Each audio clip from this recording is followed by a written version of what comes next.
Emīls Dārziņš savā laikā ir teicis tā, ka mūzika ir viscilvēciskākā starp visām mākslām.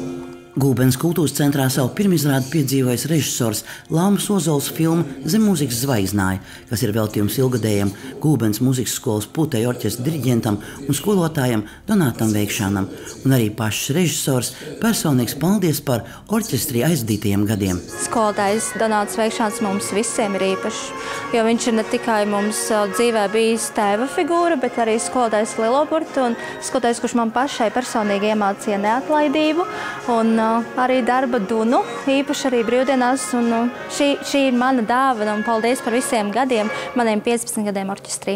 Šī filma man ir ļoti, ļoti dārga, ļoti īpaša. Mēs visi dzīvojam tā kā viena ģimene. Viņi jau dēvēja, ka jūs esat mūsu otrās ģimenes tētis. Ja?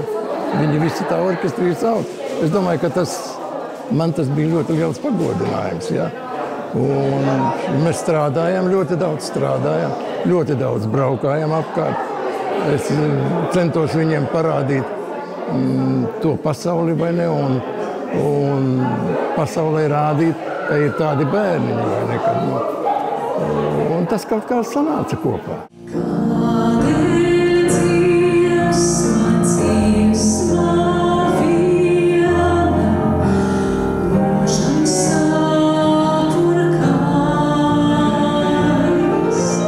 Pats skolotājs šobrīd gan neņem spriest, cik daudz audzēkņu viņa darba gados ir bijis.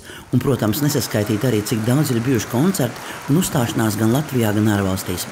Šogad arī kāda zīmīga jubileja aprit pusgadsimts, kopš viņš Gulbenes kultūras namā sāka vadīt puteju orķestru. Pats svarīgākais man bija parādīt skolotāju mūžu, vērienīgo mūžu vienā filmā, un man nāca talkā skolotāju audzēkņi, orķestranti, kā arī viņa mūzikas draugi. Un tāpēc arī šī filma ir ļoti bagāta, un ir tā sajūta, man liekas, noķert, ka mēs visi kopā esam sadavušies rokās, lai šo vienu mūžu, mūzikas mūžu, abrīnojami, vērtīgu un svētīgu mūžu esam izstāstījuši. Man ir ļoti liels prieks, ka skolotājs ir uzticējies. Donāta Veikšana ceļu muzikā filmā iezīmē gan viņa paša atmiņas, gan arī meitu un mazmeitas stāstījums. Un, protams, savā redzējumā dalās arī puteju orķestra dalībnieki.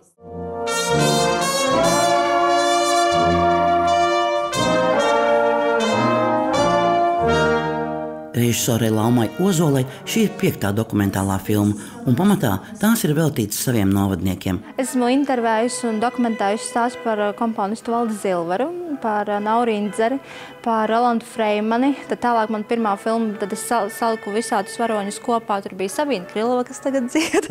Tad mums bija Aija Dzērve, aktrise. Mums vēl ir bijis Daumans Dreiškins, bobslejists, Ralfs Rubenis. Tie ir tādi ļoti zināmi un brangi vārdi Gulbenē, kas nes arī savu vārdu pasaulē un savu Artuvu pilsētai. Šobrīd gan Laumas dzīve ir vairāk saistīta ar Rīgu, bet dzimtā Gulbene viņai ir un paliek svarīga. Man pirmajā pirmizrādē man Edīte Suļķene pateica, ka Gulbene man ir lidlauks. Un man tas ļoti rezonēja, un ka es sapratu, ka īstenībā nevelti man ir vilkme nākt atpakaļ un izstāstīt stāstus un pateikt savai pilsētai paldies. Laumai šobrīd jau ir padomā jauna filma un apņēmība turpināt ceļu dokumentālajā kino. Zīmīgs notikums nākamajā vasarā gaida arī Donātu Veikšanu.